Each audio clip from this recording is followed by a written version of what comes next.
स्तोत्राची आळी पाळणे वाचन यावेळेस केले जाईल. स्तोत्र क्रमांक 145 याची 8 ते 19 वचन आपण आळी पाळणे वाचूयात. स्तोत्र 145 8 ते 19.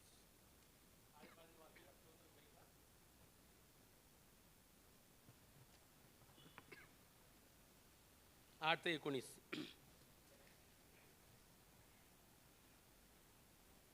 त्यांचे मुख असत्य बोलते, त्यांचा उजवा हात असत्याचा आहे. हे देवा मी 8 ते. परमेश्वर कृपाळू व दयाळू आहे, तो मंद क्रोध व अति दयाळू आहे. परमेश्वर सगळ्यांना चांगला आहे, त्याची कृपा सर्वांवर आहे. हे परमेश्वरा, तुझी सर्व कृत्ये तुझी स्तुती गातात आणि तुझे भक्त तुझा धन्यवाद करतात. ते तुझ्या घराच्या महिमा वर्णितात आणि तुझा पराक्रम कथन करीतात. ह्यासाठी की तुझे पराक्रम व तुझ्या राज्याचे भव्ययुक्त ऐश्वर ही मानव जातीस कळावी. तुझे राज्य युगानुयुग राहणारे राज्य आहे. तुझा राज्य अधिकार पिढ्यानपिढ्या टिकणार आहे. पतन पावणाऱ्या सर्वांना परमेश्वर आधार देतो व वाकलेल्या सर्वांना उभे करतो. सर्वांचे डोळे तुझ्याकडे लागतात आणि तू त्यांना त्यांचे अन्न यथाकाळी देतोस. तू आपली मूठ उघडून प्राणी मात्रांची इच्छा पुरी करतोस. परमेश्वर आपल्या सर्व मार्गात न्यायी आहे. तो आपल्या सर्व कृत्यात दयाळू आहे. जो कोणी त्याचा धावा करतात, जे खऱ्या भावाने त्याचा धावा करतात, त्या सर्वांना परमेश्वर जवळ आहे. तो आपले भय धरणाऱ्यांची इच्छा पुरवितो व त्यांची आरोळी ऐकून त्यांना तारीतो. आमेन. जुन्या करारातील वाचन आहे. पहिले राजे याचा 17वा अध्याय आणि 8 ते 16. पहिले राजे 17वा अध्याय 8 ते 16.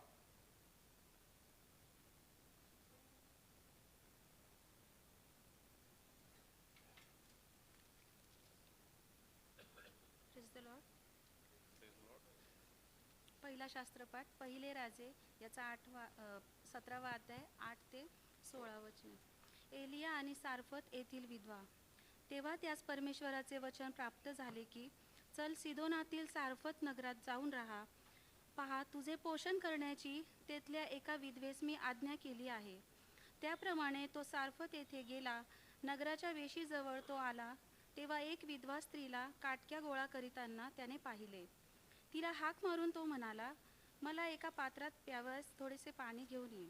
ती पाणी आणावयास जात असता त्याने तिला आणखी हाक मारून सांगितले, आपल्या हाती एक भाकरीचा तुकडा मला घेऊन ये. ती म्हणाली, तुमचा देव परमेश्वर याच्या जीविताची शपथ, माझ्याजवळ भाकर मुळीच नाही. मडक्यात मुठभर पीठ आणि कुपीत थोडेसे तेल एवढे मात्र आहे. मी 2 काटक्या जमा करीत आहे. मग मी घरी जाऊन मजसाठी व माझ्या मुलांसाठी ते तयार करीन. ते आम्ही खाऊ आणि मग मरू. एलिया तिला म्हणाला, भिवू नको, तू जा आणि म्हणतेस त्याप्रमाणे कर. पण यापूर्वी माझ्यासाठी एक लहानशी भाकर भाजून आण. नंतर आपल्यासाठी व आपल्या मुलासाठी भाज. इस्रायलाचा देव परमेश्वर म्हणतो, परमेश्वर पृथ्वीवर पर्जन्यवृष्टी करील. त्या दिवसापर्यंत तुझे पिठाचे मडके रिकामे होणार नाही आणि तेलाची कुपी आटणार नाही. तिने जाऊन एलियाच्या सांगण्याप्रमाणे केले. ती व तिचे कुटुंब यांचा त्यावर पुष्कळ दिवस निर्वाह झाला. परमेश्वर एलियाच्या द्वारे जे वचन बोलला त्याप्रमाणे तिचे पिठाचे मडके रिकामे झाले नाही आणि तेलाची कुपीही आटली नाही. परमेश्वर वाचलेल्या वचनावर आशीर्वाद दे. नवीन करारातून प्रेषितांची कृत्ये याचा 14वा अध्याय आणि त्यातील 8 ते 18 वचन आपण ऐकू. प्रेषितांची कृत्ये 14 8 ते 18.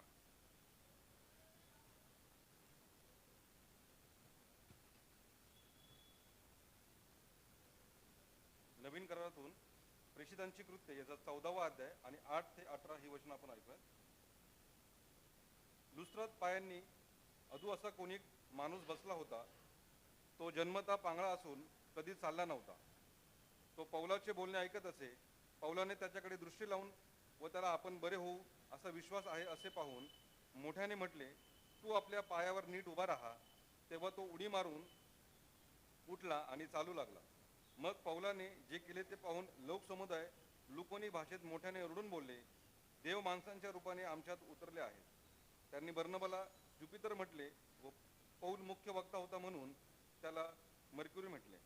मग नगरापुढे असलेल्या ज्युपिटराच्या पुजाऱ्याने बैल व माळा दरवाजाजवळ आणल्या आणि लोकांना बरोबर घेऊन बलिदान करावे असे त्याच्या मनात होते. हे ऐकून प्रेषितांनी म्हणजे बर्नबा व पौल यांनी आपली वस्त्रे फाडली आणि लोकांमध्ये घुसून त्यांनी ओरडून म्हटले, गृहस्थांनो, हे का करिता? आम्ही व तुम्ही समभावनेची माणसे आहोत.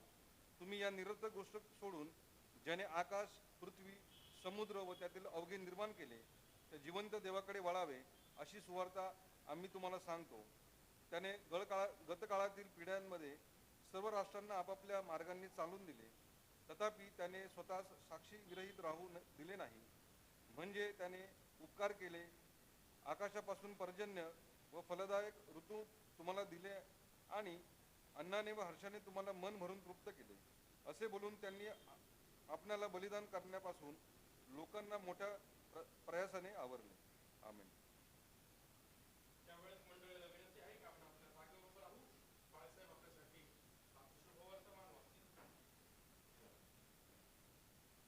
आजकरिता नेमण्यात आलेले पवित्र शुभवर्तमान संत मत्तेयाच्या 14व्या अध्यायात लिहिलेले असून त्याच्या 13व्या वचनापासून शुभवर्तमानास प्रारंभ होतो.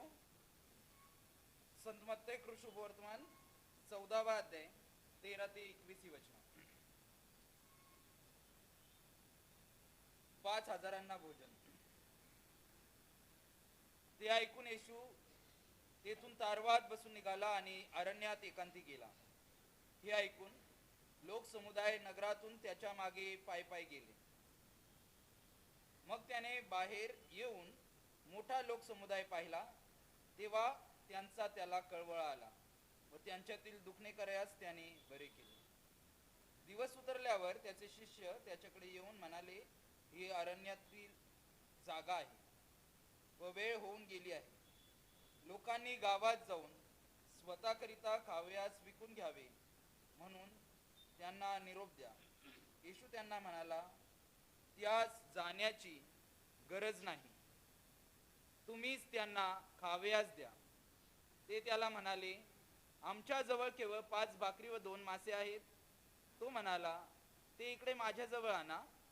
मग त्याने लोकसमुदायांना गवतावर बसवायची आज्ञा केली आणि त्या 5 भाकरी व ते 2 मासे घेऊन त्याने वर आकाशाकडे पाहून आशीर्वाद दिला आणि भाकरी मोडून शिष्यांना दिल्या व शिष्यांनी लोकसमुदायांना दिल्या. मग ते सर्व जेवून तृप्त झाले आणि उरलेल्या तुकड्यांच्या 12 टोपल्या त्यांनी भरून घेतल्या. जेवणारे सुमारे 5,000 पुरुष होते, शिवाय स्त्रिया व मुले होतीच. हे ख्रिस्ताचे शुभवर्तमान होय. हे ख्रिस्ता तुझी स्तुती असो.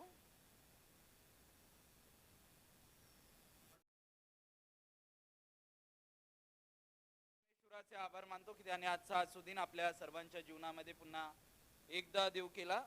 त्याचप्रमाणे मंडळीचे presbyter in charge reverend doctor Pramod Kalsekar पाळक साहेब यांचे देखील मी आभार मानतो की त्यांनी मला या ठिकाणी पुन्हा एकदा देवाच्या वचनाची सेवा करण्याची संधी दिली. त्याचप्रमाणे मंडळीचे सेक्रेटरी, खजिनदार, पास्टरेट कमिटी मेंबर्स आणि आपण सर्व, आपल्या सर्वांचेही मी आभार मानू इच्छितो, कारण की या ठिकाणी मला आपण सर्वांनी आमंत्रित केलं. आज आपण ज्या शास्त्रपाठांवरती मनन आणि चिंतन करणार आहोत ते शास्त्रपाठ आधीनेच आपल्या समोर वाचलेले आहेत.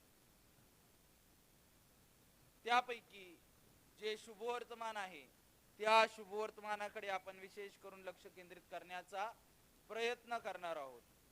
परंतु त्या अगोदर मला असं वाटलं की आपल्या सर्वांना उपवास समयाची थोडक्यात एक पार्श्वभूमी देखील सांगावी, कारण की आपल्याला उपवास समय माहिती असतो, परंतु उपवास समय कसा सुरू झाला, का आला हे माहिती नसतं आणि कधी कोणी विचारलं तर आपल्याला ते सांगता यावं, आणि म्हणून सुरुवातीला आपण उपवास समयाची पार्श्वभूमी जाणून घेऊया आणि त्यानंतर आपण शास्त्रपाठाकडे वळू.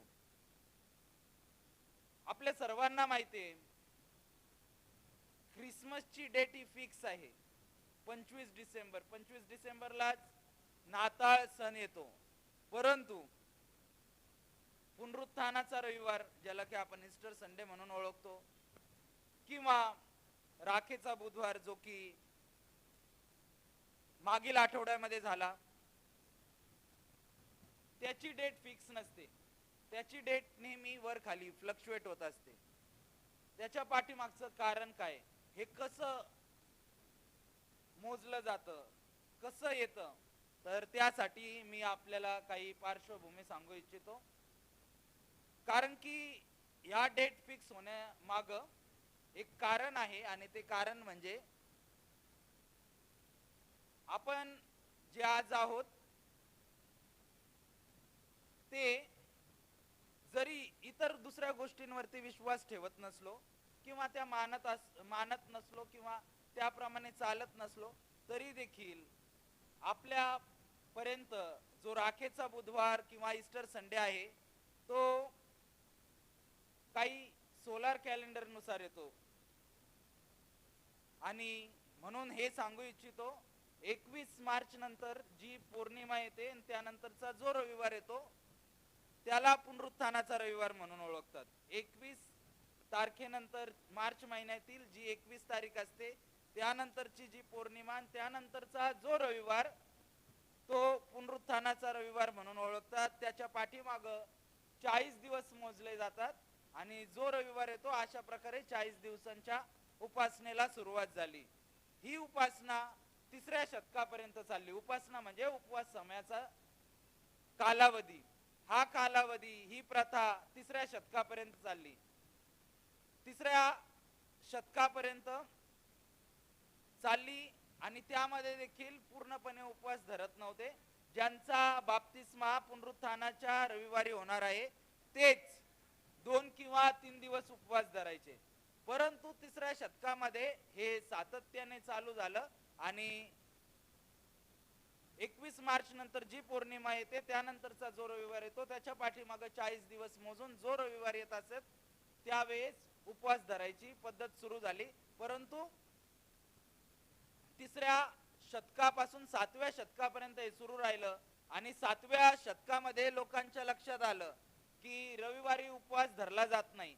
रविवारी उपवास न धरण्याचं कारण की त्या दिवशी प्रभू येशू ख्रिस्ताने विजय मिळविला होता. तो विजयाचा दिवस आहे, आणि तो विजयाचा दिवस असल्या कारणाने तो आनंदाचा दिवस देखील आहे.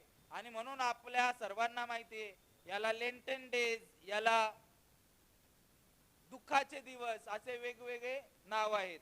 आणि म्हणून या दुःखाच्या दिवसामध्ये रविवारचा दिवस जो आहे तो दुःखाचा दिवस नाही, तो आनंदाचा दिवस आहे, तो विजयाचा दिवस आहे. आणि म्हणून त्या रविवारच्या दिवशी उपवास धरायचा नाही. हे 3ऱ्या शतकामध्येच फायनल झालं, आणि ते 7व्या शतकापर्यंत आलं. 7व्या शतकामधील जे अभ्यासू लोक होते त्या अभ्यासू लोकांना लक्षात आलं की 40 दिवसांचे उपवास समय हे मोशेच्या उपवासाला अनुसरून, एलियाच्या उपवासाला अनुसरून, आणि सगळ्यात महत्वाचं म्हणजे प्रभू येशू ख्रिस्ताच्या उपवासाला आणि अनुसरून 40 दिवसांचे उपवास आपण धरतो. परंतु हा 6 आठवड्याचा कालावधी जो आहे, ह्या 6 आठवड्यामध्ये 6 रविवार येतात. आणि जर आठवड्याचे दिवस पाहिले तर 7 इंटू मल्टिप्लाय बाय 6 केलं तर 42 दिवस होतात. आणि 42 दिवसामधून जर 6 रविवार आपण कमी केले तर फक्त 36 दिवसच उरतात. हा उपवास समय 40 दिवसांचा नाही, 36 दिवसांचाच आहे, असं 7व्या शतकामध्ये लोकांच्या लक्षात आलं. आणि 7व्या शतकामध्ये लोकांच्या लक्षात, अभ्यासू लोकांच्या लक्षात आल्यानंतर त्यांनी परत एकदा मोठी धर्मसभा भरवली, आणि त्यांनी त्यावेळेस पासून आणखीन 4 दिवस त्यामध्ये जोडायचं ठरवलं. आणि म्हणून जो पहिला रविवार येतो त्या पहिल्या रविवारच्या आधीचे जे 4 दिवस आहेत ते देखील उपवास समयामध्ये जोडायचं फायनल झालं, फिक्स झालं. आणि म्हणून पहिल्या रविवारच्या अगोदरचे जे 4 दिवस ते म्हणजे वेनसडे, थर्सडे, फ्रायडे आणि सॅटरडे. आणि जो वेनसडे असतो तोच राखेचा बुधवार म्हणून ओळखला जातो. तोच बुधवार राखेचा बुधवार म्हणून ओळखला जातो. आणि त्या दिवसापासून उपवास समय 40 दिवसाचे झाले. म्हणजे 7व्या शतकापासून 40 दिवसाच्या उपवास समयाला ही सुरुवात झाली. परंतु 40 दिवसांचे उपवास समय काटेकोर पद्धतीने पाळण्यात येत होते. त्यावेळेस कोणी मांसाहार देखील नव्हतं खात आणि डेअरीचे प्रोडक्ट देखील खात नव्हतं. कुठपर्यंत? 7व्या शतकापासून 15व्या शतकापर्यंत ना म्हणजे दुधापासून बनलेले काही प्रोडक्ट किंवा मांसाहार कुठल्याच प्रकारच्या अशा गोष्टींचं सेवन केलं जात नव्हतं. परंतु 15व्या शतकानंतर काळ बदलला, जो की आजपर्यंत बदलत आलेला आहे. उपवास समय 15व्या शतकानंतर जे आहे शिथिलता त्यामध्ये आली आणि शिथिलता या प्रकारची आली. उपवास समयाच्या दिवशी क्वचितच 40 दिवसांचे उपवास धरताना यावेळेस आपल्याला पाहायला मिळतं. राखेच्या बुधवारी उपवास धरला जातो मॅक्झिमम आणि डायरेक्ट उत्तम शुक्रवारी, नाहीतर बुधवार शुक्रवार असं धरतात. मी यामधून हे सांगू इच्छित नाही की सगळ्यांनीच उपवास धरला पाहिजे. मी हे देखील यावेळेस सांगतो की वैद्यकीय सल्ला असेल तर कृपया करून 40 दिवसांचे उपवास धरू नका. परंतु शरीर सुदृढ असेल, सगळं काही चांगलं आहे, देवबापाने तुम्हाला एकदम ठणठणीत ठेवलेलं आहे, तुमचं वय आहे, तर निश्चितपणे तुम्ही उपवास धरा, प्रयत्न करा. पूर्ण दिवस धरला नाही तरी चालेल, परंतु अर्धा दिवसाचा तरी धरा, प्रयत्न करा, सुरुवात करा. कारण की त्यामधूनच हाच एक समय आहे ज्या समयामध्ये आपण आपली धार्मिकता वाढवू शकतो. आता उपवास धरल्यानंतर, उपवास जे आपण धरतो ते धरल्यानंतर फक्त अन्न वर्ज्य करून नाही धरले पाहिजे. उपवास म्हणजे आपण कमीत कमी 2 टायमाचं जेवण तरी काय करतो, वर्ज्य करतो, ज्याला काय आपण नाश्ता आणि दुपारचं जेवण म्हणतो. सकाळच्या जेवणाला जर आपल्याला नाश्ता करायला 10 मिनिटं लागत असतील, दुपारच्या जेवणाला आपल्याला 15 ते 20 मिनिटं लागत असतील, तर फक्त वर्ज्य करू नका, तर त्यावेळेस मध्ये सकाळचे 10 मिनिटं पवित्र शास्त्राच्या वाचनामध्ये घालवा आणि दुपारचे जे 20 मिनिटं आहेत जेवणाचे, जे जेवायला लागतात, ते तुम्ही प्रार्थना करायला घालवा. आणि मग खऱ्या अर्थाने उपवास धरल्याचं आपल्याला आशीर्वाद मिळेल. खऱ्या अर्थाने उपवास धरल्यानंतर आपल्या जीवनामध्ये देवबापाची इच्छा पूर्ण व्हायला सुरुवात होईल. परंतु असं मी देखील पाहिलं, आपण देखील पाहिलं असेल, उपवास धरल्यानंतर जर आपण एखाद्या संस्थेमध्ये कामाला आहे, कंपनीमध्ये कामाला आहे, हॉस्पिटलमध्ये किंवा शाळेमध्ये, उपवास धरल्यानंतर आपण जेवणाच्या सुट्टीमध्ये सगळ्यांसंगती ज्यावेळेस बसतो त्यावेळेस विचारतात का जेवत नाही, सांगत नाही. आणि मग सारखं विचारल्यानंतर असं देखील म्हणतात ना, कारण की माझे वैयक्तिक अनुभव आहेत, त्यामधून मी सांगत आहे की सांगायचं नव्हतं पण आता लयच विचारणा करत आहे म्हणून सांगतो. उपवास आहे, आमचे उपवास सुरू झालेले आहेत आणि म्हणून आम्ही ह्या 40 दिवसांमध्ये जर तोच वेळ त्यामध्ये ज्या गप्पा होतात तोच बाजूला जाऊन पवित्र शास्त्र आपण आपल्या पर्स मध्ये, आपल्या बॅग मध्ये ठेवू शकतो. ते मोठं नाही, नवीन करार तर त्यापेक्षा छोटा. आणि आज पाहायला गेलं तर मोबाईल मध्ये देखील पवित्र शास्त्र आपल्या सर्वांना उपलब्ध आहे. ते 10 मिनिटं आणि नंतरचे सकाळचे 10 मिनिटं आणि दुपारचे 20 मिनिटं जर आपण हे केले तर खऱ्या अर्थाने उपवास समय हा आपला आशीर्वादित होईल. आणि खरोखर या उपवास समयामध्ये आपण जास्तीत जास्त देवाच्या जवळ जाऊ शकतो. ही पार्श्वभूमी मी फक्त यावेळेस सांगितली. आता जे शास्त्रपाठ आपण वाचले होते त्यापैकी जो शुभवर्तमानाचा भाग आहे, त्या शुभवर्तमानाच्या भागाकडे आपण विशेष करून लक्ष केंद्रित करण्याचा प्रयत्न करूया. यामध्ये मत्तई शुभवर्तमान 14वा अध्याय 13 ते 21 ही वचनं वाचली. हा एकमेव असा शास्त्रपाठ आहे, एकमेव असा चमत्कार आहे 5,000 भोजनाचा. प्रभू येशू ख्रिस्ताने 5,000 जे भोजन पुरवलं, एकमेव मिरेकल आहे, चमत्कार आहे, जो की 4 शुभवर्तमानामध्ये आलेला आहे. इतर दुसरा कुठलाच चमत्कार 4 शुभवर्तमानामध्ये आलेला नाही. मत्तई, मार्क, लूक मध्ये जास्तीत जास्त आलेला आहे, परंतु योहानामध्ये खूप साऱ्या गोष्टी आलेल्या नाही, कारण की योहान हे निराळ्या पद्धतीने लिहिलेला आहे. आणि म्हणून हा एकमेव चमत्कार आपल्याला 4 शुभवर्तमानामध्ये आढळतो. ते म्हणजे मार्क याचा 6वा अध्याय 35 ते 44 ही वचनं वाचली तर त्यामध्ये आपल्याला हा चमत्कार आढळून येतो. लुक शुभवर्तमान 9वा अध्याय 12 ते 17 वचन वाचली त्यामध्ये आपल्याला हा चमत्कार आढळून येतो. योहान शुभवर्तमान 6वा अध्याय 1 ते 14 ही वचन वाचली त्यामध्ये आपल्याला हा चमत्कार आढळून येतो. आणि आजचा हा शास्त्रपाठ मत्तई शुभवर्तमान 14वा अध्याय 13 ते 21 ही वचन, या चारही शुभवर्तमानामध्ये हा चमत्कार आढळला आहे, हा चमत्कार आलेला आहे.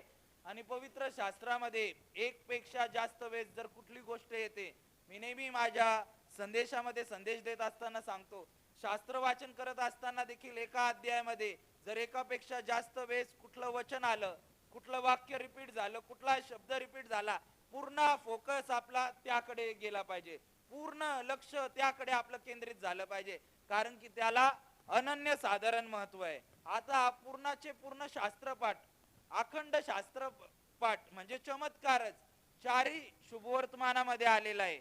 म्हणजेच याला खूप जास्त महत्व आहे आणि खूप असा महत्वाचा हा शास्त्रपाठ आहे. आणि मला असं वाटतं की ख्रिस्ती या नात्याने आपण सर्वजण लहानपणापासून कितीतरी वेळेस 5,000 भोजन यावरती ऐकलं असेल, 5,000 भोजन यावरती आपल्याला ठाऊक असेल, कारण की खूप साऱ्या वेळेस जे काही शास्त्रपाठ आहेत त्यापैकी हा एक शास्त्रपाठ खूप असा तारांकित झालेला आहे. आणि म्हणून हा महत्वाचा असा शास्त्रपाठ आहे, खूप जास्त इम्पॉर्टंट असा शास्त्रपाठ आहे. आणि त्याकडे यावेळेस आपण काही वचनांकडे लक्ष केंद्रित करत संदेश समजून घेण्याचा प्रयत्न करू. 13 आणि 14 वचन सर्वप्रथम आपण पाहूया. 13व्या वचनाचा अ भाग जर पाहिला तर अ भागामध्येच असं सांगितलेलं आहे, ते ऐकून येशू तेथून तारवात बसून निघाला आणि अरण्यात एकांती गेला. असं का? असं काय ऐकलं प्रभू येशू ख्रिस्ताने? ते ऐकून तो तारवात बसून एकांतात निघून गेला. तर प्रभू येशू ख्रिस्ताने जे ऐकलं होतं ते म्हणजे प्रभू येशू ख्रिस्ताने एक खूप गंभीर आणि दुःखाची गोष्ट ऐकली होती. आणि ती दुःखाची गोष्ट म्हणजे बाप्तिस्मा करणारा योहान जो होता त्याचा शिरच्छेद झाला होता. म्हणजे बाप्तिस्मा करणारा योहान याचा मृत्यू झाला होता, त्याला मारलं होतं, त्याची हत्या करण्यात आली होती. आणि याची वार्ता प्रभू येशू ख्रिस्तापर्यंत आली, प्रभू येशू ख्रिस्ताला समजली. आणि म्हणून प्रभू येशू ख्रिस्ताला ही वार्ता जशी समजली तसं तो दुःखी झाला, निराश झाला असेल. आणि निराश होऊन तो एकांती गेला. तो कुठे गेला सांगितलेलं नाही, परंतु अभ्यास केल्यानंतर आपल्याला हे आढळतं, ज्या ठिकाणी तो होता तो यार्देनेच्या या अलीकडचा भाग होता, जो की हेरोदाच्या राज्याचा होता. म्हणजे हेरोद त्या भागावरती राज्य करत होता, हेरोदाची टेरिटरी होती, हेरोदाचं ज्युरिस्डिक्शन होतं. प्रभू येशू ख्रिस्त तारवात बसला आणि यार्देनीच्या त्या साईडला गेला. त्या साईडला हेरोदाचाच भाऊ फिलिप हा राज्य करत होता. आणि तो त्या ठिकाणी जे अरण्य होतं त्या अरण्यामध्ये जाऊन बसला होता. आता प्रभू येशू ख्रिस्त असा शब्द आलेला आहे, हे ऐकून तो तिथून निघून तारवात बसला. म्हणजे तो त्या ठिकाणाहून ती जागा त्याने सोडली आणि तो तारवात बसलेला आहे. प्रभू येशू ख्रिस्त त्या ठिकाणून का गेला असावा? आता जर आपण मत्तई शुभवर्तमान 14वा अध्याय पहिली 2 वचनं वाचली तर प्रभू येशू ख्रिस्ताच्या देखील जीवाला धोका होता. कारण की पहिली 2 वचनं असं आहे, मी आपल्यासाठी वाचतो. त्यावेळी मांडलिक हेरोदाने येशूची कीर्ती ऐकली आणि आपल्या सेवकांनी म्हटले, हा बाप्तिस्मा करणारा योहान आहे. म्हणजे हेरोदाने एक निष्कर्ष काढला होता, त्यांनी एक निष्कर्ष काढला होता, निश्चय केला होता की याची देखील हत्या करायची, प्रभू येशू ख्रिस्ताला देखील मारायचं. जसं बाप्तिस्मा करणाऱ्या योहानाला मारलं, हा देखील तसाच आहे आणि याची देखील हत्या करायची. आणि म्हणून सुरुवातीलाच यावेळेस मी काही मिनिटापूर्वी सांगितलं, पवित्र शास्त्रामध्ये जर कुठल्या गोष्टी वारंवार रिपीट होत असल्या, एका अध्यायामध्ये किंवा एका शुभवर्तमानामध्ये, एका पुस्तकामध्ये, त्याकडे आपलं लक्ष केंद्रित झालंच पाहिजे, कारण की त्याला महत्व आहे. पवित्र शास्त्रामध्ये कुठलेही शब्द हे उगाचच आलेले नाहीत, त्याच्या पाठीमागं एक मोठा अर्थ आहे. आणि म्हणून प्रभू येशू ख्रिस्त निघून तारवात बसला, निघाला हे शब्द या अध्यायामध्ये, या मत्तई कृत शुभवर्तमानाच्या आधीच्या अध्यायामध्ये रिपीट झालेले आहेत. जर आपण मत्तई कृत शुभवर्तमानाचा 2रा अध्याय 12 वचन वाचलं तर त्यामध्ये आपल्याला अशा प्रकारचं वाक्य आढळतं. मी आपल्यासाठी वाचतो. मत्तई 2:12, मग हेरोदाकडे परत जाऊ नका अशी स्वप्नात सूचना मिळाल्यामुळे ते दुसऱ्या मार्गाने आपल्या देशास निघून गेले. हे एक वचन. मत्तई कृत शुभवर्तमान 2रा अध्याय जर 14 वचन वाचलं, 14 वचनामध्ये वचन आपल्याला असं सांगतं, मग तो उठला आणि बालक व त्याची आई यांना घेऊन रातोरात मिसर देशास निघून गेला. दुसऱ्यांदा या ठिकाणी आढळत आहे. जर 22 वचन वाचलं 2ऱ्या अध्यायाचं तर त्या ठिकाणी देखील आपल्याला वचन असं आढळतं. मी आपल्यासाठी वाचतो, कृपया करून लक्ष द्या. परंतु आर्केलाव हा आपला बाप हेरोद याच्या जागी यहुद्यात राज्य करीत आहे असे ऐकून तो तेथे जाण्यास भ्याला आणि स्वप्नात सूचना झाल्यामुळे तो गालिल प्रांतास निघून गेला. वारंवार रिपीट झालेला आहे. हेच नाही तर 4थ्या अध्यायाच्या 12व्या वचनामध्ये देखील आपल्याला अशा प्रकारे निघून जा म्हणून आढळतं. ह्या सगळ्यावरून काय समजतं? कोणाच्या भीतीमुळं ते निघून गेले, ते त्या ठिकाणून निघाले? हेरोदाच्या भीतीमुळं. हेरोदाला घाबरून ते निघाले. आता बाप्तिस्मा करणाऱ्या योहानाची मृत्यूची बातमी, हत्येची बातमी प्रभू येशू ख्रिस्ताने ऐकली. प्रभू येशू ख्रिस्ताने तीच बातमी ऐकून तारवात बसून तो निघून गेला असं सांगितलेलं आहे. येशू घाबरला होता का? काय वाटतं? कारण की पाठीमागच्या जे वचन आतापर्यंत मी या शुभवर्तमानातील आपल्याला सांगितली वचन वाचण्याचं कारण हेच की हेरोदा संगती सर्व गोष्टी निगडीत आहे. प्रभू येशू ख्रिस्त घाबरला होता का? जो दुसऱ्यांना सांगत होता भिवू नका, त्रैक्य देवाचा एक भाग तो आहे, त्रैक्य देवापैकी एक आहे. आणि म्हणून जुन्या करारामध्ये खूप साऱ्या वेळेस भिवू नको, घाबरू नको, खचू नको, यहोवा परमेश्वर जे सांगत होता त्याचा पुत्र घाबरला असेल? आपला तारणारा ख्रिस्त घाबरला असेल का? तर हे समजण्यासाठी जर आपण यावेळेस याच शुभवर्तमानाकडे लक्ष चांगलं केंद्रित केलं तर आपल्याला हे आढळून येईल. या शुभवर्तमानामध्ये आपल्याला वचन असं आढळतं. मी आपल्यासाठी शुभवर्तमानातील एक वचन वाचतो, कृपया करून लक्ष द्या, जेणेकरून आपल्याला आणखीन चांगल्या पद्धतीने समजेल. आणि ते म्हणजे चांगल्या रीतीने समजण्यासाठी सगळेजण घाबरून शहर सोडून गेले होते, एक एक करत गेले होते. परंतु प्रभू येशू ख्रिस्त घाबरला नव्हता. तर प्रभू येशू ख्रिस्ताचा समय अजून आला नव्हता आणि त्या कारणाने प्रभू येशू ख्रिस्त त्याच्या नादी लागला नाही. प्रभू येशू ख्रिस्ताने त्याचा समय व्यर्थ घालवला नाही. तो काही करू शकत होता. त्याने कितीतरी चिन्ह आणि चमत्कार केले होते. काही पण करू शकत होता, कारण की तो देव होता, तो प्रभू येशू ख्रिस्त होता.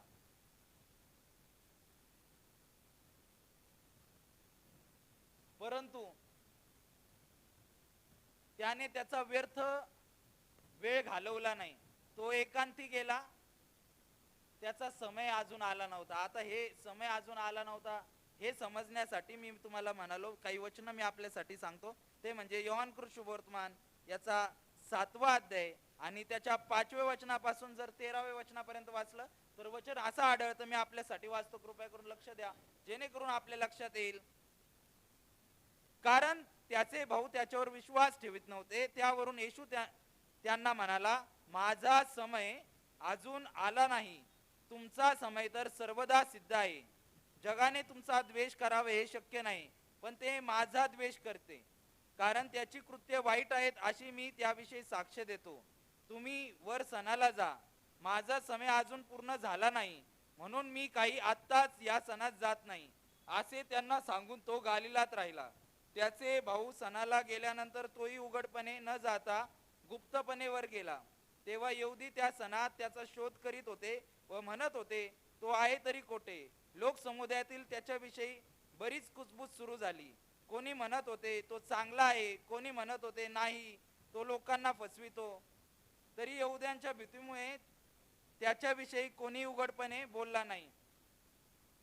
हे इतकी सगळी वचनं वाचण्याचं कारण की त्याने यानंतर देखील, या अगोदर देखील आणि यावेळेस देखील हे सांगण्याचा प्रयत्न केला, प्रभू येशू ख्रिस्त कधीच यापूर्वी आणि यानंतर देखील घाबरलेला नाही, परंतु त्याचा समय अजून आला नव्हता, त्याची वेळ अजून आली नव्हती आणि म्हणून तो गप्प अरण्यात निघून गेला तारवात बसून.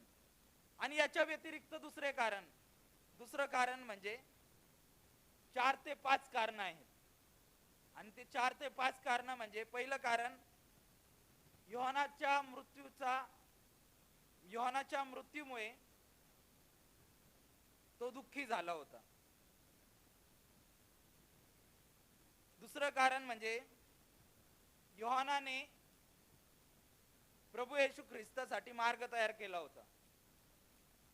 योहान प्रभू येशू ख्रिस्ताचा नातेवाईक देखील होता. नातेवाईकच नाही, नातेवाईकापेक्षा जास्त होता.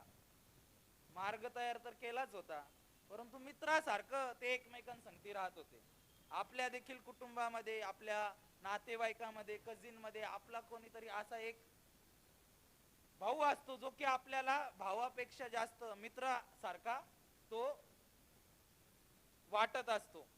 जर आपल्यासाठी त्याने काही केलं, तर त्याला काही झालं तर त्याच्या दुःखामध्ये आपण देखील सहभागी होतो, धावून जातो. तसा हा योहान होता. प्रभू येशू ख्रिस्त येण्यापूर्वी तो मार्ग तयार करत होता. इतकंच नाही, आपण ज्यावेळेस लहान असतो किंवा आपले लेकरं लहान असतात, त्यांचा बाप्तिस्मा होतो.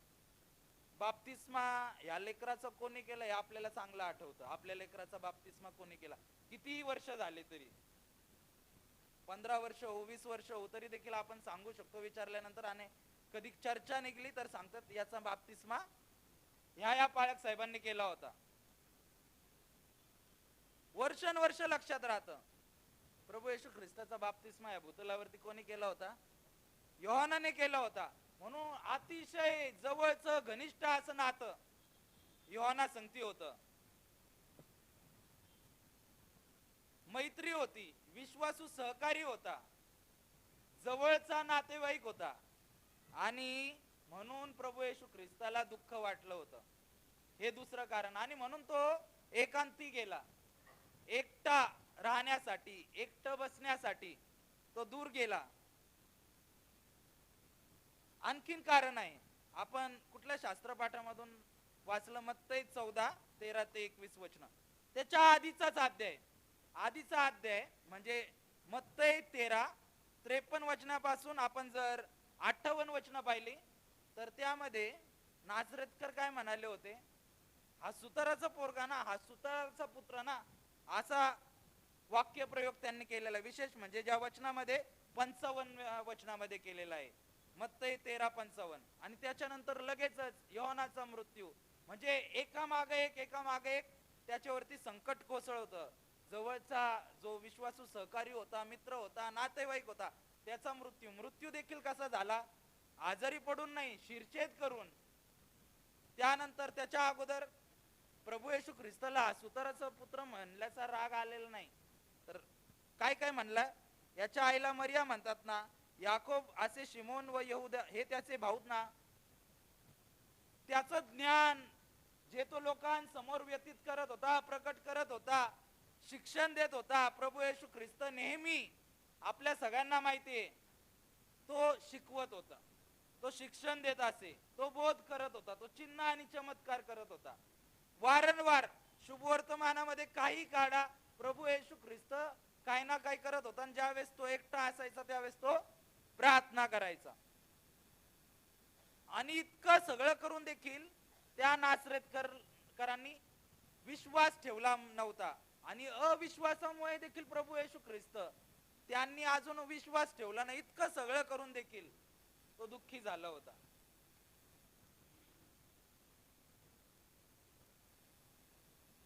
आपण प्रभू येशू ख्रिस्ताला 2 प्रमुख नाव न घेता ओळखतो, 2 प्रमुख वाक्य उद्गारून. ते म्हणजे देवाचा पुत्र आणि मनुष्याचा पुत्र, सन ऑफ गॉड आणि सन ऑफ मॅन, हे दोन्ही वाक्यामधून प्रभू येशू ख्रिस्त आपल्या समोर राहतो. देवाचा पुत्र म्हणून चिन्ह चमत्कार करणारा, देव तारणारा प्रभू येशू ख्रिस्त मसीहा म्हणून आपण त्याला ओळखतोच. परंतु मानवाचा देखील पुत्र होता, तो माणूस देखील होता आणि म्हणून या सगळ्या गोष्टीचं त्याला दुःख देखील होत होतं. म्हणूनच त्याला झोप देखील लागत होती. एका ठिकाणी शुभवर्तमान आपल्याला सांगतं त्याला झोप लागली. जुन्या करारामध्ये स्तोत्र आपल्याला सांगतं तो डुलकी घेत नाही, कारण की त्या ठिकाणी तो फक्त देव, परंतु भूतलावरती तो पूर्ण मानव म्हणून देखील आला, आपल्यासारखा, तुमच्या आणि माझ्यासारखा. आपल्याला देखील खूप सारं एखाद्या संस्थेसाठी केलं, कुटुंबासाठी केलं, कोणा तरी साठी केलं आणि त्यांनी नंतर आपल्याला सोडून दिलं, विश्वासच ठेवला नाही, जवळच करायला मागत नाही. वाईट वाटेल का नाही? आणि या अगोदर कितीतरी वेळेस असं झालं असेल. कारण की जे जे प्रभू येशू ख्रिस्त संगती घडलं ना, ते सगळं आपल्या संगती घडणारच आहे. आणि म्हणून ह्या गोष्टी आपल्या संगती घडतात. आणि या सर्व गोष्टीचं प्रभू येशू ख्रिस्ताला वाईट वाटलं. एकामागे एक संकट, एकामागे एक दुःख. आणि म्हणून स्वतःला फ्री करण्यासाठी, स्वतःला तयार करण्यासाठी, स्वतःला बरं करण्यासाठी तो एकांती अरण्यामध्ये गेला. हे कारण आहे तो एकांतात जाण्याचं कारण. कारण की इतकं सगळं दुःख त्याला झालं होतं स्वतःची तयारी करण्यासाठी, मनाची तयारी करण्यासाठी, कारण की त्याला आणखीन कार्य करायचं होतं, स्वतःला बरं करण्यासाठी, स्वतः शोक एकट्यामध्ये व्यक्त करण्यासाठी. कारण की लोकांनी त्याला मसीहा म्हणून, गुरुजी म्हणून, महाराज म्हणून उपाधी दिली होती. आपल्या कुटुंबामध्ये देखील घराचे जे प्रमुख असतात, दुःख जरी झालं आपल्या लेकरांसमोर, सगळ्या कुटुंबाच्या समवेत रडू शकत नाही. जे या ठिकाणी विशेष करून घरातील जे आधारस्तंभ असतात, सगळी जबाबदारी त्यांच्या खांद्यावरती असते.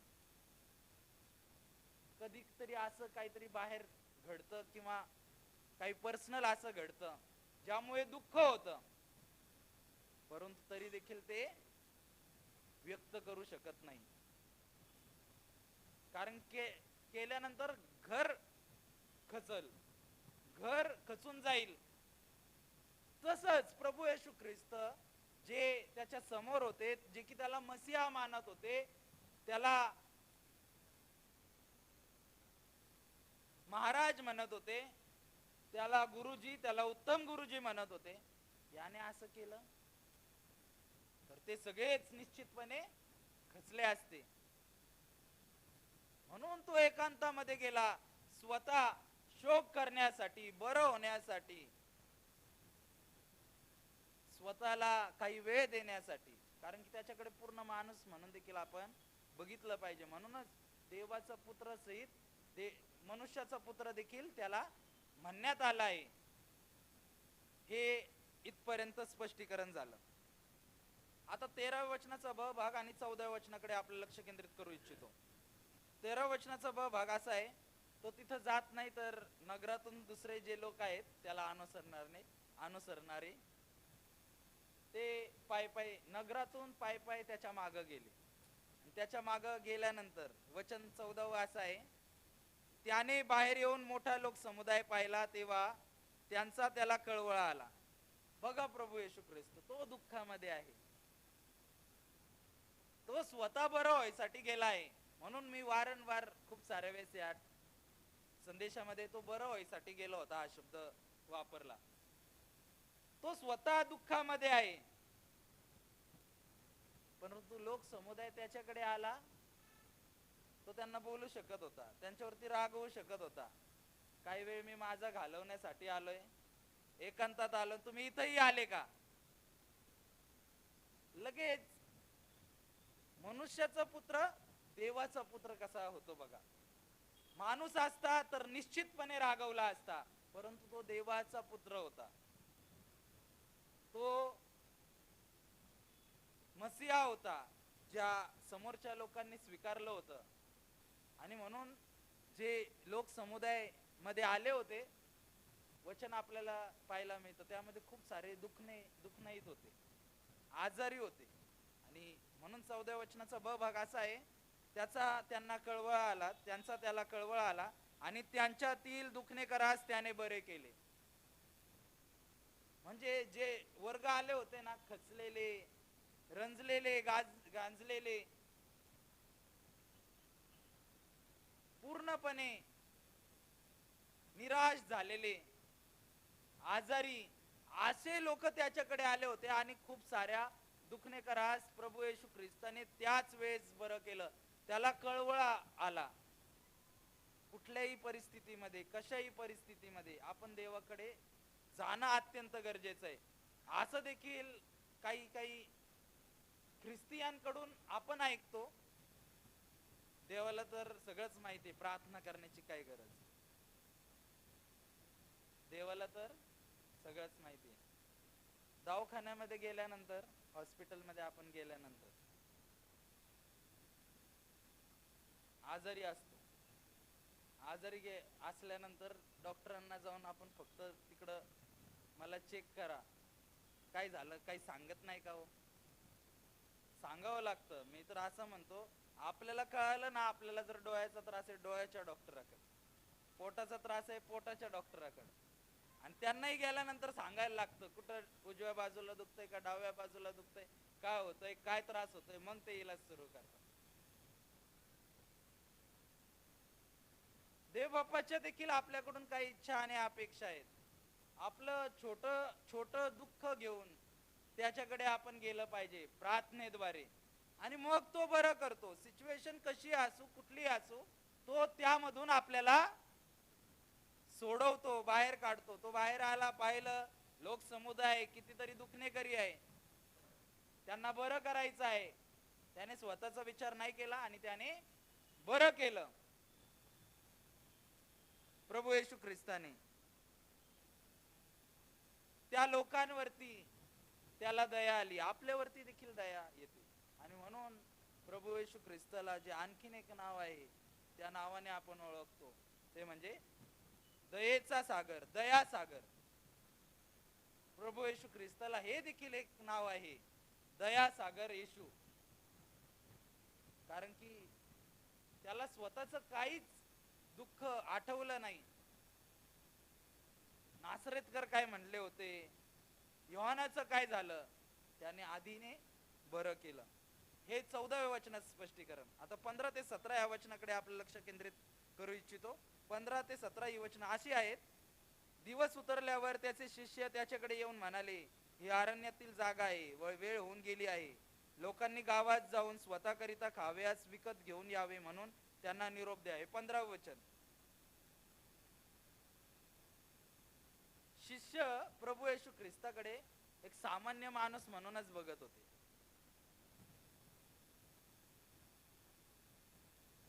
निश्चितपणे शिष्यांना देखील भूक लागली होती. आणि हे सांगण्याचं कारण, असं म्हणण्याचं कारण, शिष्य त्याच्याकडे येऊन म्हणाले, ही अरण्यातली जागा आहे व वेळ होऊन गेली आहे. लोकांनी गावात जाऊन स्वतःकरिता खाव्यास विकत घेऊन यावे म्हणून त्यांना निरोप द्या. त्यांना असं वाटलं हा परत एकदा मेडिटेशन मध्ये आता जाईल. कारण की प्रभू येशू ख्रिस्त ज्यावेळेस प्रार्थनेमध्ये, मेडिटेशन मध्ये जात होता, त्यावेळेस तो 1-1, 2-2 दिवस जायचा, खूप साऱ्या वेळेस जायचा. शिष्य झोपून जायचे. आता यांना भूक लागली होती आणि तो इतका मेडिटेशन मध्ये, प्रार्थनेमध्ये गुंग झाला आहे असं त्यांना वाटलं. प्रभू येशू ख्रिस्त स्वतःहून त्या ठिकाणी गेला होता. त्याला डोळे बांधून त्या ठिकाणी नेलं नव्हतं. तो स्वतःहून गेला होता, यांच्या आधी गेला होता. आणि तरी देखील त्याला काय सांगत आहे, अरण्यातली जागा आहे, दिवस उतरत चालला आहे. त्यांना असं वाटलं प्रभू येशू ख्रिस्त परत आता मेडिटेशन मध्ये गेला आहे, गुंग झाला आहे, आणि म्हणून त्याला जाणीव करून द्यावी की दिवस उतरत चालला आहे. लोकांनी आता गावामध्ये जायला काही अंतरावरती गाव असेल त्या ठिकाणी जायचं आहे. जर गेले नाही तर त्या ठिकाणी जे काही खाद्यपदार्थ विकणारे जे घर आहेत ते देखील बंद होतील, मग काहीच मिळणार नाही. परंतु 16व्या वचनामध्ये आपल्याला वचन असं आढळतं, येशू त्यांना म्हणाला, त्यास जाण्याची गरज नाही, तुम्हीच त्यांना खावयास द्या. शिष्य नक्कीच प्रश्नात पडले असतील. किती लोक समुदाय. वचन वाचल्यानंतर आपल्याला आढळतं 5,000 पुरुष होते, लेकरं वेगळे, स्त्रिया वेगळ्या. वचन आपल्याला सांगतं 21 वचन, पुरुष होते शिवाय स्त्रिया व मुले होतीच. म्हणजे जवळजवळ आपण अंदाज लावला तर 5,000 पुरुष, 5,000 स्त्रिया, 5,000 लेकरं, तर 15,000चा क्राऊड त्या ठिकाणी असेल. विचार करा इथून कुठपर्यंत गर्दी असेल. आणि प्रभू येशू ख्रिस्त म्हणत आहे त्यांना खावयास द्या. निरोप देण्याची गरज नाही, त्यांना गावामध्ये जाण्याची गरज नाही. आपल्या सर्वांना माहिती, घरामध्ये देखील आपल्या जर आपण काही प्रोग्राम असला 15 ते 20 लोक जरी बोलवले तरी देखील तारांबळ होते. त्यांना प्लेट आणणं, त्यांच्यासाठी जेवण कोण वाढणार, काय पदार्थ बनवणार, कमी पडतंय का. आता प्रभू येशू ख्रिस्ताने थेट शिष्यांना अशा प्रकारची जबाबदारी दिली.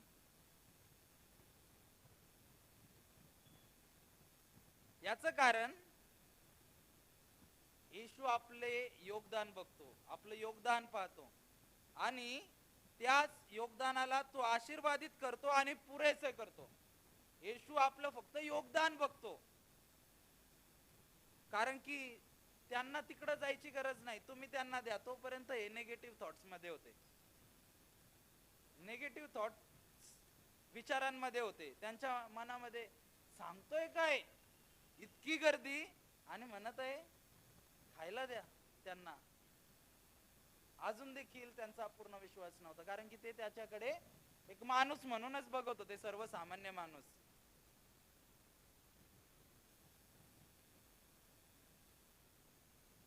परंतु जर देवाचं ऐकलं तर काय होतं. जो जुन्या करारातील शास्त्रपाठ आपण वाचला, या जुन्या करारातील शास्त्रपाठामध्ये पहिले राजे याचा 17वा अध्याय 8 ते 16 वचन वाचली आणि 8 ते 16 वचनामध्ये एलिया सारफत येथे जातो. सारफत येथे एक विधवा असती, तिला आधी काय म्हणतो, पाणी घेऊन ये. ती पाणी घ्यायला जात असती, आवाज देऊन म्हणतो भाकरीचा तुकडा देखील घेऊन ये. ती त्याला स्पष्टीकरण देते. आपल्या सगळ्यांना शास्त्रपाठ माहिती आहे की काहीच नाही बाबा, हे जे सगळं काटक्या गोळा करत आहे ते यासाठी, कारण की इतकंच खाऊ मग आम्ही मरू, कारण की नंतर काही शाश्वती नाही, आम्हाला मिळेल का नाही. परंतु तिने त्याप्रमाणे केलं, अशा परिस्थितीमध्ये देखील केलं. परिणाम खूप आशीर्वाद तिला मिळाला. तिच्या तेलाची कुंपी ही आटली नाही.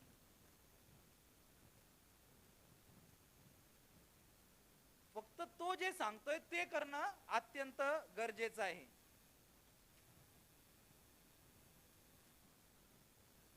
परंतु लोकांचे माइंड हे नेगेटिव्ह थॉट्सने भरले होते. लोकांचे मन जे तिथं आले होते ते नकारात्मक विचारांनी भरले होते. आणि म्हणून आपल्याला जर आपण स्तोत्र 78 त्याचं 19 वचन वाचलं तर स्तोत्र 78 त्याचं 19 वचन असं सांगतं, ते देवाविरुद्ध बोलले. ते म्हणाले, रानात भोजनाची सिद्धता करण्यास देव समर्थ आहे काय.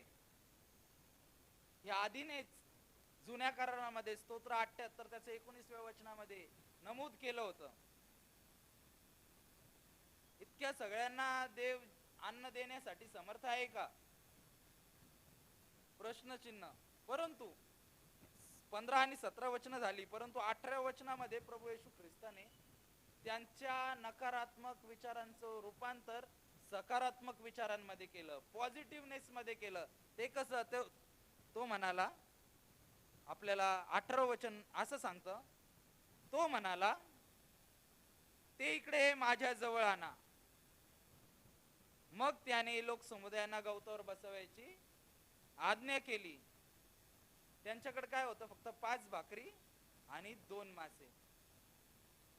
आता फक्त जेवण नाही तर तयारी सुरू करा म्हणून सांगितलं. तुम्ही बसा.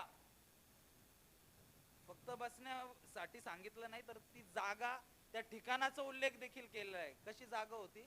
गवतावरती बसण्यासाठी सांगितलं.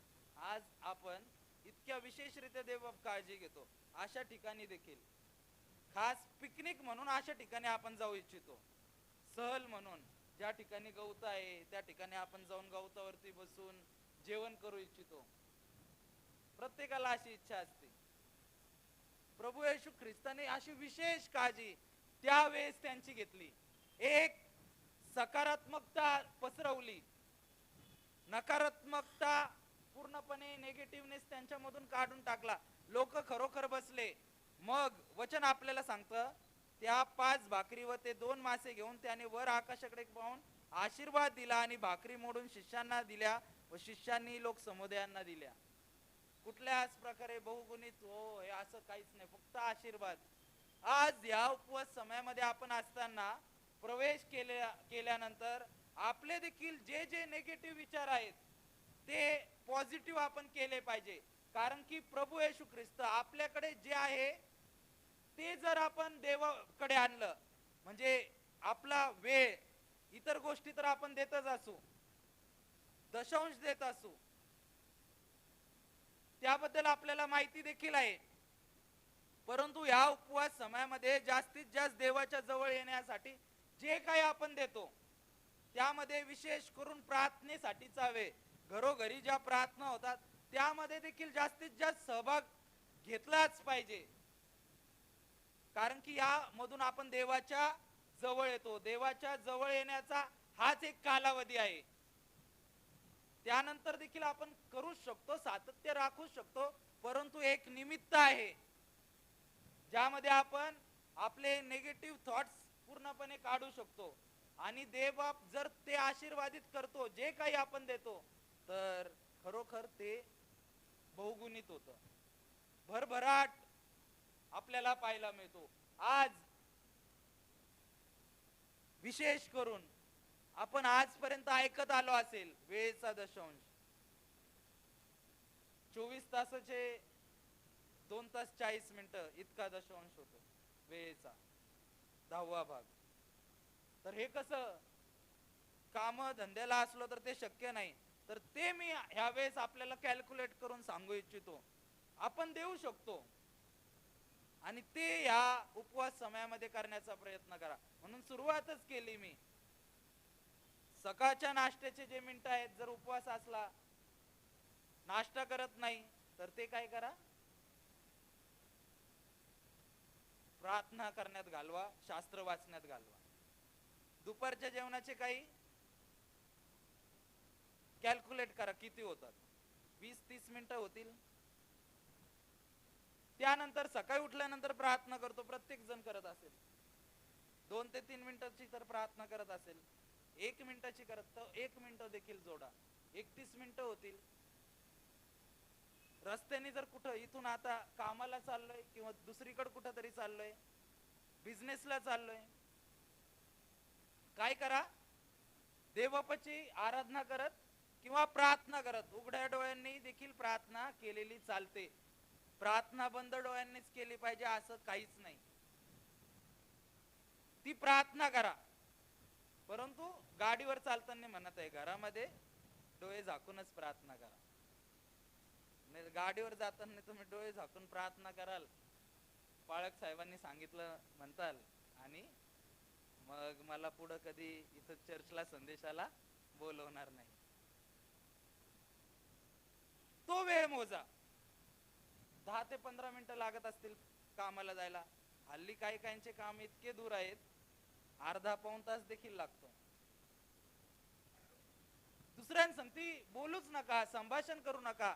जर कुठला फोन आला त्या फोनवरती बोलून परत एकदा तुम्ही काय करा, गीत म्हणण्यामध्ये, प्रार्थना करण्यामध्ये घालवा.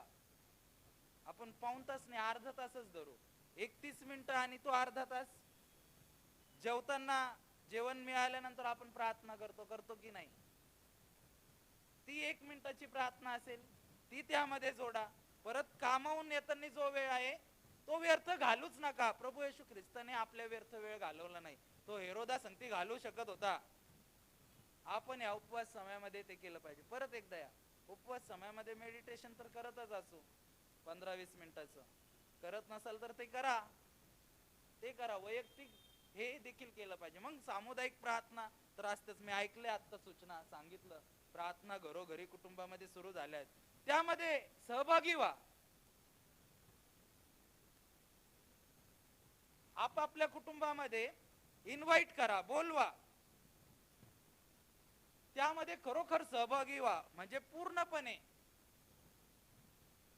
कधी कधी असं होतं, प्रार्थनेला आल्यानंतर त्या ठिकाणी गीतं होतात, त्या ठिकाणी प्रार्थना होते, परंतु ज्या कुटुंबामध्ये प्रार्थना आहे तेच आजूबाजूला धावपळ करत असतात. त्यांना इथं बसवा. मला नाही वाटत कोण बोलतील करून बसायला जागा नाही मिळाली तरी उभं राहून प्रार्थना करण्याची देखील तयारी असते.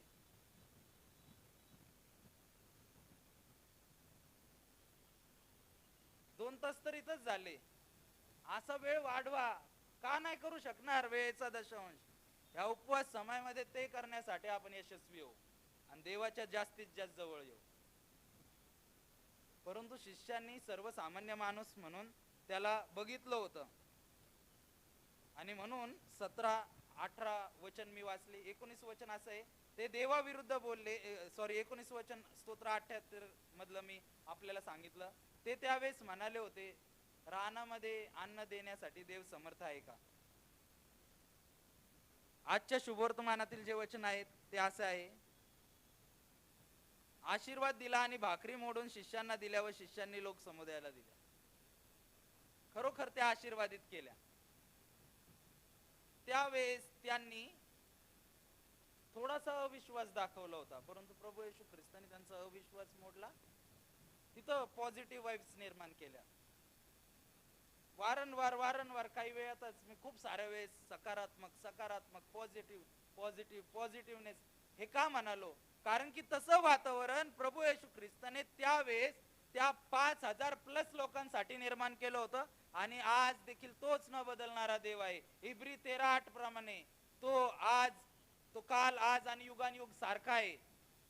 तो ते वातावरण आज देखील निर्माण करू शकतो आपल्या कुटुंबामध्ये, आपल्या वैयक्तिक जीवनामध्ये. आज आपल्या सगळ्यांचा विश्वास आहे ना, आपण मध्यस्थीच्या प्रार्थनेमध्ये ते करतो. जर कुठं भयंकर परिस्थिती निर्माण झाली, पूर आला, काय झाला, आपण सगळेजण तर मदत करायला सुरुवात करतोच, परंतु आपण प्रार्थनेमध्ये अशी देखील प्रार्थना करतो, सरकारला बुद्धी दे, सरकारला देखील त्या ठिकाणी मदत पाठवण्यासाठी सुचव. करतो का नाही अशी प्रार्थना? प्रभू येशू ख्रिस्त मोर दॅन गव्हर्नमेंट आहे. तो गव्हर्नमेंटच्या देखील वरती आहे. तो देव आहे. त्यांच्या संगती इतका मोठा देव असताना त्यांनी अविश्वास दाखवला. आज आपल्याला हे समजतं, तोच आपल्या संगती आहे. इमॅन्युअल, देव आपल्या संगती आहे. आणि म्हणून आपण ती सकारात्मकता स्वतः आणली पाहिजे, कारण की देव आपल्याला ती देत आहे. जे आपलं आहे यावेळेस जे काही ते त्याला देण्याचा प्रयत्न करा. म्हणजे वेळेबद्दल म्हणत आहे, जितका वेळ देता येईल तितका त्याला द्या. तो जे आहे ते आशीर्वादित करतो आणि त्यामधून इतर सर्व आशीर्वाद आपल्याला देतो. फक्त तो आपल्याला अन्न देतो असं नाही. जे काही आपल्याला लागतं, ज्या कुठल्या गोष्टींची आपल्याला गरज आहे, ज्या कुठल्या गोष्टींच्या मागे आपण आहोत, ज्या कुठल्या अडचणीमध्ये आहोत, त्या सर्वांमधून तो बाहेर काढतो. परंतु वेळ देणं हे अत्यंत गरजेचं आहे. हे यामधून मी आपल्या सर्वांना सांगू इच्छितो. यावेळेस एक उदाहरण देऊन मी थांबतो, कारण की आपल्याला देखील अशा प्रकारचे काही प्रश्न कधी कधी पडतात की देव काय करू शकतो. असाच एक प्रश्न एका श्रीमंत राजाला पडला होता. की देवाचं काम काय आहे आणि तो काय करू शकतो. देवाचं काम काय आहे, तो काय करू शकतो. तो सगळ्यांना कामाला लावतो, सगळ्यांना विचारतो. त्याला प्रश्नाचं उत्तर मिळत नाही, अस्वस्थ होतो प्रश्नाचं उत्तर मिळावं म्हणून. मग एक फकीर त्याच्या राजमहालाच्या बाहेरून जात असतो. त्या राजाचे जे बाहेरचे सैनिक असतात ते सांगतात असं असं व्यक्ती चाललेलं, ते त्याला बोलून घ्या, कारण की मला काही करून माझ्या प्रश्नाचं समाधान झालं पाहिजे. आणि तो म्हणतो बोलून आणा. तो बोलवतो. तो बसलेला असतो राजस्थानावरती. तो फकीर खाली बसतो. तो म्हणतो मी 2 प्रश्नांनी खूप व्याकुळ झालो आहे. रात्रंदिवस मला हे 2 प्रश्न सतावत आहेत. या 2 प्रश्नाची मला उत्तर दे. मी सगळ्यांना विचारलं आहे, तू प्रयत्न कर.